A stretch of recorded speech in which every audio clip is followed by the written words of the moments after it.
Hello viewers, আসসালামু আলাইকুম।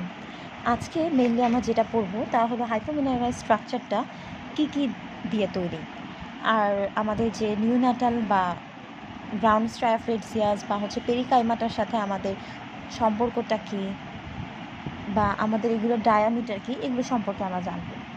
তো ভিডিওটা আসলে খুবই কম হবে, মানে কম সময় নিয়ে বানানোর চেষ্টা করবো, যেহেতু তোমাদেরও সময় কম প্লাস আমারও সময় কম। একই সাথে আমি তোমাদেরকে কিছু ফিগার দেখিয়ে দেওয়ার চেষ্টা করবো যে কোনটার সাথে তোমরা কী ফিগার দিবে। তো চলো দেরি না করে শুরু করি। তোমাদেরকে শুরু থেকেই বলেছিলাম যে হাইপোমিনারাল স্ট্রাকচারটা কিন্তু very very important, both for viva and written. আচ্ছা, এখন আসো যে এটা কী দিয়ে তৈরি, ঠিক আছে? তো এর আগে থেকে আমি তোমাদেরকে এর অ্যাপিয়ারেন্সটা আর ওর যে এক্সটেনশনটা সেটা বলে দিয়েছিলাম। এখন আমরা এর কম্পোজিশন দেখব।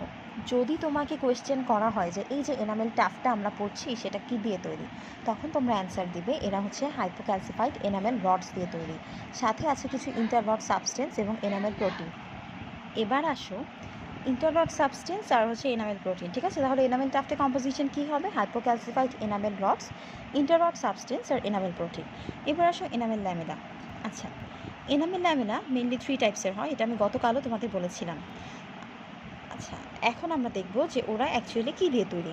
আমাদের এনামেল ল্যামেলা যেটা আছে সেটা অ্যাকচুয়ালি মেনলি কিন্তু আমাদের যে এনামেল রড ছিল, হ্যাঁ, আমরা কম্পোজিশনেই পড়েছিলাম এনামেল রড, তো ওইটার শর্ট সেগমেন্টগুলো দিয়ে আমাদের এই এনামেল ল্যামেলাটা তৈরি।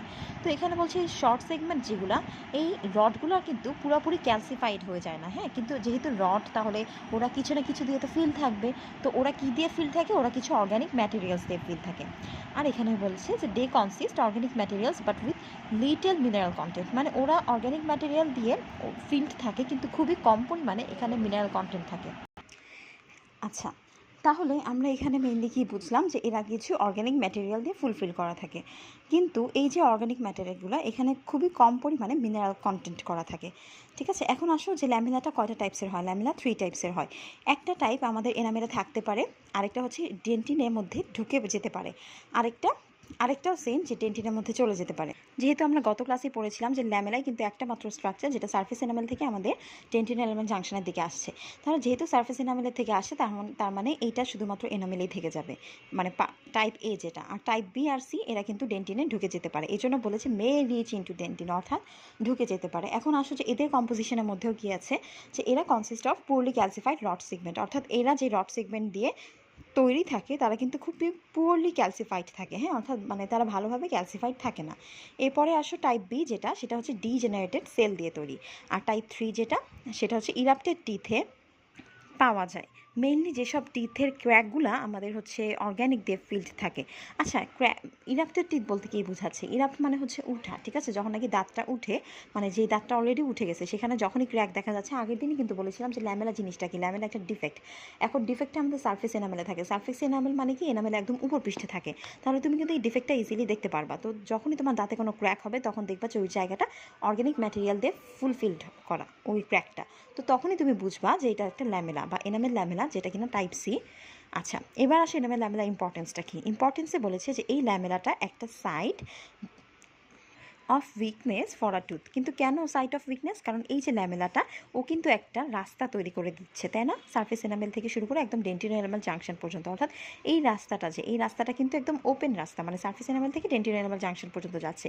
তাহলে এই যে রুটটা বা যেই রাস্তাটা দেখতে পাচ্ছ, এখানে কিন্তু ইজিলি ব্যাকটেরিয়া বা ফুড ডেব্রিস জমা হতে পারে অ্যান্ড ক্যারিজ ইনিশিয়েট করতে পারে। তো জাস্ট এখানেই বলেছে, এটাই হচ্ছে আমাদের এনামেল ল্যামেলার ইম্পর্টেন্সটা। এবার আসো এনামেল স্পিন্ডেল। আচ্ছা, এনামেল স্পিন্ডেল শুরু করার আগে তোমাদেরকে কিছু গুরুত্বপূর্ণ কথা বলবো, যে আমি কিন্তু তোমাদের গতকালের ভিডিওতেই বলেছিলাম যে এগুলো খুব খুব ইম্পর্টেন্ট, হ্যাঁ। এখন তোমাদেরকে আগেও বলেছি যে তোমরা আমাকে জানাও যে তোমাদের কোন টপিকের উপর ভিডিও লাগবে আর তোমাদের কিসে প্রবলেম হচ্ছে। এটা আসলে আমি এতবার বলছি যে এই পর্যন্ত যারা দেখতেছে, নন মেডিকেল পার্সন যারা আছে, তাদের মনে হয় জিনিসটা মুখস্থ হয়ে গেছে। যাই হোক, তো তোমরা কেন জানাও নাই আমি জানি না, খালি সামনাসামনিই বলো যে আপু এটা বুঝি না, ওইটা বুঝি না। আর যদি এরকমই চলতে থাকে তাহলে আমি বলতেছি আজকের পর থেকে আসলে আমি আর ভিডিও বানাবো না, কারণ আমারও আইটেম চলতেছে, আমারও কার্ড চলতেছে। এর মধ্যে আমি তোমাদেরকে একটা পায়াস একটা ইন্টেনশন নিয়ে আসছিলাম যে আচ্ছা ঠিক আছে বাচ্চাগুলোকে হেল্প করি, ওরা তো বুঝতে পারতেছে না, আমিও তো আগে বুঝতে পারি নাই, তো ওদেরকে না হয় একটু হেল্পই করলাম। কিন্তু তোমরা যদি এরকমই করো যে কোনো রেসপন্স করবো না, না আপুর ভিডিও দেখলাম না, না দেখে গিয়ে ভাইভা দিলাম, ভাইভাতে পারলাম না, পরে এসে আপুর কাছে এসে কান্নাকাটি করলাম, তাহলে আসলে এটার কোনো সলিউশন আমার কাছে নাই। আমি কিন্তু কালকেই তোমাদেরকে জাস্ট এই শীটটা নিয়েই কিন্তু পুরাটা ঘুরায় ঘুরায় দেখাইছিলাম। তোমরা যদি অ্যাটলিস্ট এই শীটটাও দেখতা তাইলেও কিন্তু আজকে অনেক কাজে লাগতো তোমাদের, সত্যি কথা যেটা। আর এখানে কিন্তু দেখো আমি তোমাদের বারবার বলছিলাম যে হাইপোমিনাল স্ট্রাকচার এই জিনিসগুলো খুব খুব ইম্পর্টেন্ট। আর এখানে এদের কম্পোজিশনটাও কিন্তু ছিল। তো তোমরা আমাকে কেউ যদি কমেন্টে বলতো যে আপু শিটটার ছবি দাও, তাও না হয় আমি দিতাম, যেখানে আমি প্রফে কোয়েশ্চেনের ছবি দিয়ে দিছি, সেখানে এটা কোনো ব্যাপারই ছিল না। কিন্তু তোমরা কেউ রেসপন্সই করো না, তাহলে কি আমি ধরে নিব যে তোমরা কেউ ভিডিওটা দেখতেছো না, বা দেখলেও চুপ করে আসো, কিছু বলতেছো না? যদি কিছু নাই বলো তাহলে ঠিক আছে, কিছু বলার লাগবে না, কোনো কমেন্টও করা লাগবে না, ভিডিও দেখারও লাগবে না, তোমাদের পেজেও থাকার লাগবে না, চ্যানেলেও থাকার লাগবে না। আবার আগের মতো করো, তোমরা তোমাদের মতো যেখান থেকে মনে চাই শিখে নিতে পারো। আমি জানি না এইটা তোমরা অন্য কোথাও শিখতে পারবে কিনা, বা এই জিনিসগুলো অন্য কোনো ইউটিউবে বা কোথাও খুঁজে পাবে কিনা, বা অন্য কোনো সিনিয়রদের কাছে পাবে কিনা। অ্যাটলিস্ট আমি তো পাই নাই। যদি তোমরা পাও, হয়তো তোমরা পাও, আমি জানি না, এই জন্যই হয়তো এই ধরনের অনীহা তোমাদের মধ্যে। আর যদি এই ধরনের অনীহাই থাকে তাহলে আসলে আমার পক্ষেও পসিবল না তোমাদের সাথে, মানে তোমাদেরকে এভাবে বুঝায় নেওয়ার জন্য। কারণ দেখা যাচ্ছে আমি ভিডিও দিয়েই যাচ্ছি আর তোমরা রেসপন্স করতেছো না, খালি সামনাসামনি এসেই খালি বলো আপু এটা বুঝি না, ওইটা বুঝি না, তাহলে তো আসলে কোনো লাভ হলো না, তাই না? আর আমি ভাবছিলাম আজকে পেরিকাইমাটার ছবিটাও দেখাবো, যাই হোক সময় পেলে দেখাবো।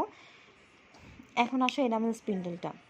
এনামেল স্পিন্ডেলটা আমি তোমাদেরকে আরেকটা ভিডিওতে আপলোড করে দিব, কারণ এখানে আসলে আমার ভিডিওর টাইমের মানে লিমিটটা শেষ হয়ে গেছে, তো এই জন্য আমি তোমাকে এনিমাল স্পিন্ডেলটা আরেকটা ভিডিওতে আপলোড করে দিব।